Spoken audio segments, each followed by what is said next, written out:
Très heureux de vous retrouver sur France 24. Vous regardez le journal de l'Afrique. Très bon choix. Fin de mandat pour la MINUSMA, la mission des Nations Unies au Mali depuis 2013. Le Conseil de sécurité de l'ONU a voté son retrait du pays. C'était une demande des autorités maliennes. On verra ça avec Serge Daniel, notre ancien correspondant à Bamako, et Bakary Sambé, directeur du Timbuktu Institute. De nouvelles arrestations dans l'affaire Martinez-Zogo au Cameroun. 2 agents du contre-espionnage accusés d'avoir pisté les mouvements du journaliste assassiné en janvier. Nous irons à Yaoundé. Et puis il y a 63 ans jour pour jour, la RDC devenait indépendante. Un anniversaire sur fond de préparation de présidentielle, c'est dans 6 mois. L'opposition grince des dents, elle s'est réunie ce vendredi avec la CENI. Les casques bleus vont donc lever le camp au Mali. C'est ce que souhaitait Bamako. Ils ont 6 mois pour le faire. Ainsi en a décidé le Conseil des Nations Unies ce vendredi dans une résolution votée à l'unanimité, 10 ans que la MINUSMA était sur le territoire malien. Près de 12 000 soldats et policiers mobilisés. On va en parler avec vous, Serge Daniel. Bonjour. Vous êtes notre correspondant dans la région. Vous êtes de passage à Paris. Avec vous également, Bakary Sambé. Bonjour. Vous dirigez le Timbuktu Institute. Merci à vous d'être avec nous. Serge Daniel, je le disais, 10 ans que la MINUSMA était en place. Cette mission de l'ONU, est-ce qu'elle n'a à son actif que des échecs, comme l'a affirmé, c'était il y a 15 jours maintenant, le ministre malien des Affaires étrangères? Ah non, pas du tout, je ne crois pas. Au départ, le véritable problème, c'était le mandat. Les casques bleus de l'ONU, ce qu'on ne dit pas assez, ne sont pas venus au Mali pour combattre les terroristes. Ils n'ont pas expliqué ça davantage. Mais sinon, il y a quand même, vous avez 160 casques bleus qui ont été tués. Vous avez quand même un accord de paix d'Alger qui était de 2015. 2015, même s'il est caduc, enfin pas caduc, même si l'application est poussive aujourd'hui, il y a quand même la MINUSMA. La MINUSMA a permis d'observer sur le terrain la fin de la belligérance entre les groupes armés. Il y a eu des actions humanitaires. On ne peut pas dire que c'était une mission qui a 0 sur 20. Je ne suis pas d'accord. Bakary Sambé, Serge Daniel le rappelait, c'est vrai que le mandat initial de la MINUSMA, ce n'était pas de lutter contre le djihadisme, c'était plutôt de s'assurer de la mise en œuvre de cet accord de paix et de réconciliation. Alors force est de constater qu'on est loin de l'objectif. Un succès, peut-être, ce sont les enquêtes menées par la MINUSMA concernant peut-être les violations des droits de l'homme, par exemple. Il est clair que les dernières publications de la MINUSMA sur les violations des droits de l'homme, notamment avec la question de Moura, n'ont pas été étrangères à cette décision précipitée. Mais il est clair que cette demande de retrait immédiat s'inscrit dans la logique des autorités de la transition qui ont toujours essayé de montrer que c'est la communauté internationale qui empêchait que les choses se passent bien au Mali.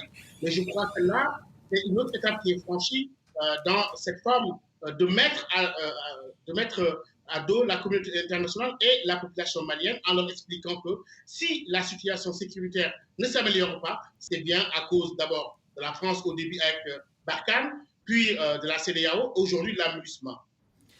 Serge Daniel, les Maliens dans tout ça, parce qu'on parle beaucoup des autorités de transition, voir partir la MINUSMA, c'est leur souhait, mais que dit la population?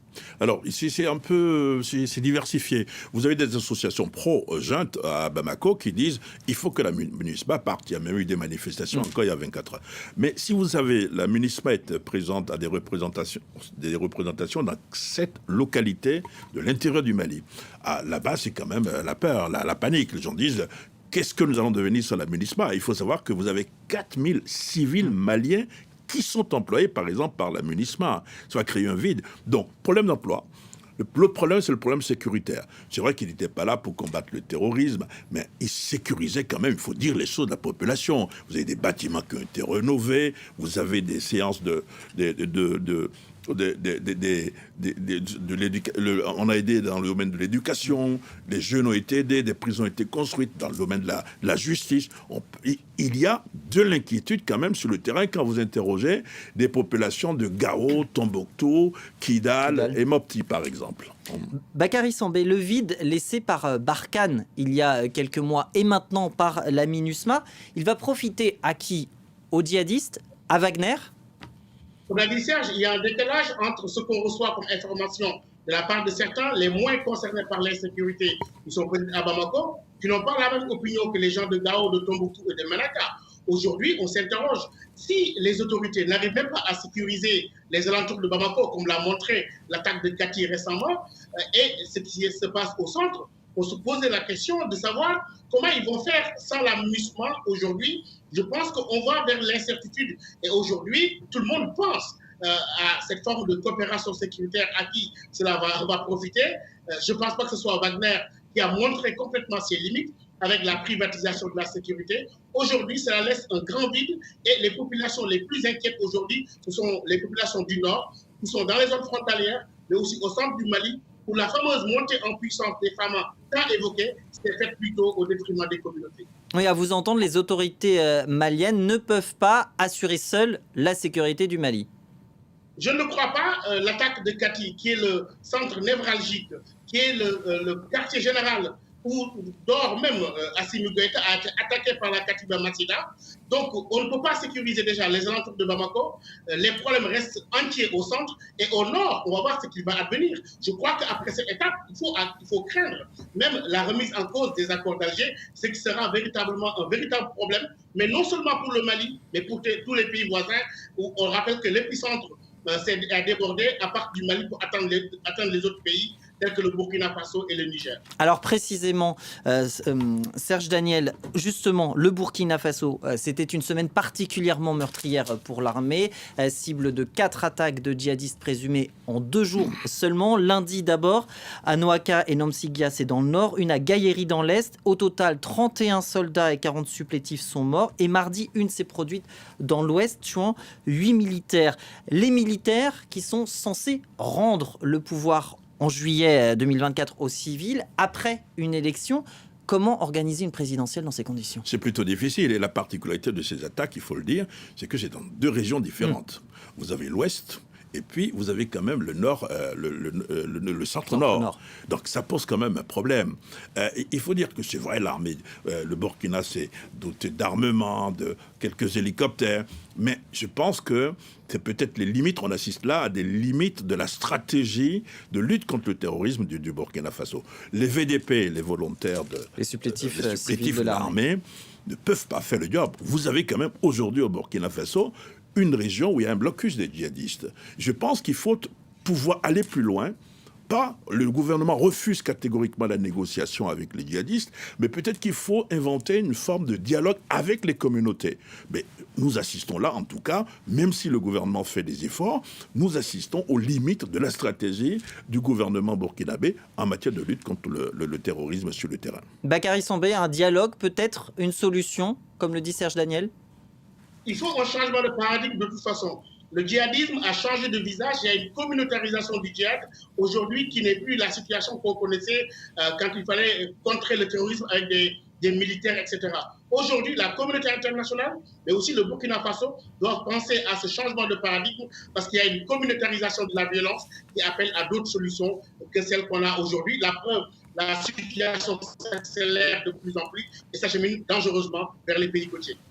Et ce sera le mot de la fin. Bakary Sambé, directeur du Timbuktu Institute. Merci beaucoup d'avoir été l'invité du Journal de l'Afrique ce soir. Merci également à vous, Serge Daniel, notre correspondant dans la région, de passage à Paris. Merci beaucoup. Du nouveau dans l'enquête sur l'assassinat du journaliste Martinez Zogo au Cameroun. 2 hommes ont été arrêtés soupçonnés d'avoir aidé à géolocaliser le journaliste. Son corps, mutilé, avait été retrouvé en janvier dernier. L'animateur vedette dénonçait régulièrement la corruption dans le pays. Les derniers éléments connus avec Marcel Amoko depuis Yaoundé. De sources judiciaires, les 2 agents incarcérés sont accusés d'avoir livré des données de géolocalisation sur le journaliste. Les 2 hommes qui appartiennent à la division des télécommunications de la Direction générale de la recherche extérieure, le compte d'espionnage camerounais, ont tracé les mouvements de Martinez Zogo pendant plusieurs jours. Il leur est reproché d'avoir remis au colonel Justin Danoué, directeur des opérations de la DGRE, les coordonnées permettant de le géolocaliser le jour de sa disparition. Je rappelle que Martinez Zogo avait été enlevé le 17 janvier dernier. Son corps sans vie avait ensuite été retrouvé en état de décomposition avancée et portant des traces de torture sur un terrain vague à la périphérie de Yaoundé. Depuis, l'enquête ordonnée par le président Paul Biya a permis d'inculper et d'incarcérer l'homme d'affaires Jean-Pierre Abougou Bellinga, le directeur général de la recherche extérieure Léopold Maxime Eko, son adjoint, le directeur des opérations l'opération Justin Danway, considéré comme le cerveau de cet assassinat, et une dizaine de leurs collaborateurs. Les principaux suspects sont poursuivis pour complicité de torture. Martinez Ogo était l'animateur d'une émission à grande audience sur la radio Amplitude FM ici à Yaoundé, émission dans laquelle il dénonçait les actes de corruption de certains pontes du régime en les citant parfois nommément. 63 ans aujourd'hui que la République démocratique du Congo est indépendante. Un anniversaire dans la tristesse, a dit Félix Tshisekedi, en allusion au conflit avec le voisin rwandais. Le président de rappeler aussi qu'il tenait à la présidentielle et aux législatives le 20 décembre prochain. Il appelle la CENI à respecter ces délais. Une réunion avait lieu ce vendredi entre l'instance et une partie de l'opposition. Depuis Kinshasa, les détails avec Aurélie Bazara-Kimangula. Autour de la table, Matata Pogno, Martin Fayulu et Deli Sesanga, tous ont rencontré pour la première fois le président de la CENI, Denis Kadima. Moïse Katumbi s'est fait représenter, lui, par le secrétaire général de son parti. Alors la rencontre s'est tenue à huis clos. Elle a duré un petit peu plus de 4 heures. Et les discussions se sont concentrées sur un point, le fichier électoral. Pour la CENI, ce fichier électoral est crédible. Elle explique qu'un audit a été fait par 5 experts qu'elle a recrutés. Des arguments irrecevables pour l'opposition qui juge ce fichier électoral de plus de 43 millions d'électeurs frauduleux. Mais lors de cette rencontre, les deux partis ont fait une petite avancée sur ce sujet. Il faut l'audit externe par un cabinet réputé, indépendant de ces fichiers électoraux. Donc, pour l'instant, il a pris cette proposition qu'il va amener à la plénière de la commission électorale et après, nous aurons la réponse. Pour nous, donc, il est essentiel que les fichiers soient audités parce que ces processus, les élections, c'est fait sur base de confiance. La CENI affirme que la plénière devrait dire la semaine prochaine si oui ou non un nouvel audit du fichier électoral est envisageable. Alors cette rencontre était attendue, elle fait office de trêve après des mois de tension autour du processus électoral. Cette semaine, la toute-puissante conférence des évêques catholiques a jugé le processus électoral mal engagé. Le président Félix Tshisekedi avait alors alerté, je cite, sur une certaine dérive dangereuse de l'Église catholique. Dans son allocution à la nation, aujourd'hui, le président congolais a une nouvelle fois insisté sur la nécessité d'organiser les élections générales dans les délais constitutionnels, c'est-à-dire fin décembre. Faux et usage de faux, espionnage et atteinte à la sûreté extérieure de l'État. C'est l'objet d'une plainte contre Ange Razouel, le président malgache. L'Association pour le droit et le développement de Madagascar estime qu'il a enfreint la loi en se présentant à la présidentielle de 2018, lui qui a dissimulé sa nationalité française acquise en 2014. Cela pourrait l'empêcher de briguer la fonction suprême le 9 novembre prochain.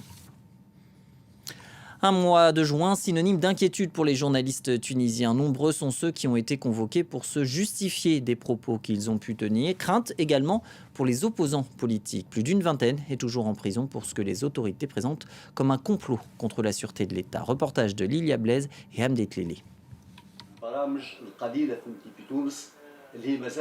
C'est en se disant reconnaissant de pouvoir parler à l'antenne que Zied El Henni, journaliste politique, démarre sa chronique matinale à la radio privée IFM. Le 22 juin, il a été libéré après 48 heures de garde à vue, accusé d'offense au chef de l'État, alors qu'il dénonçait justement l'abus de ce chef d'accusation contre les voix dissidentes. Aujourd'hui, loin de l'avoir muselé, cet épisode judiciaire l'a renforcé dans son combat pour la liberté d'expression. Maintenant, nous avons toute une génération de journalistes qui sont entrés dans la profession après la révolution du 14 janvier 2011. Donc, qui ont ouvert les yeux sur la liberté, sur l'exercice de la liberté. Donc, mon devoir est d'empêcher que la peur se réinstalle. Une peur qui tout de même s'installe progressivement. Plus d'une vingtaine de personnalités politiques ont été arrêtées depuis la mi-février dans une affaire de complot contre la sûreté de l'État. Ahmed Nejib Chebi, opposant au président Kais Saied, continue de dénoncer. La grande question, c'est que pourquoi une vingtaine de personnalités sont en prison ? Personne ne le sait, 4 mois après. Et jusqu'à quand resteront-ils en prison ? Personne ne le sait. Mi-juin, la porte-parole du pôle judiciaire antiterroriste a déclaré qu'il était interdit de parler de cette affaire dans les médias afin de garantir le bon déroulement de l'enquête et le secret de l'instruction, selon ses mots. Le document aujourd'hui de cette interdiction, on n'a pas pu le consulter et les avocats, la plupart des avocats qui suivent cette affaire n'ont pas également accès à ce document. Donc on est vraiment dans des mesures qui sont prises de façon non transparente, dans des termes très vagues. Fin juin, le Bureau des droits de l'homme des Nations Unies à Tunis a appelé le pays à changer de cap face à la répression des médias. Avant de refermer cette édition, cette information qui nous parvient du Kenya. Un grave accident de la route a eu lieu dans l'ouest. Une collision sur l'autoroute qui a fait au moins 48 morts. C'est ce qu'on apprend à l'instant. On ne connaît pas encore les détails de cet accident. Nous reviendrons bien sûr sur cette information dans nos prochaines éditions. Merci de votre fidélité au Journal de l'Afrique. Le reste de l'actualité internationale, c'est dans quelques minutes avec la pétillante Nabia Makloufi. Je vous dis à tout à l'heure.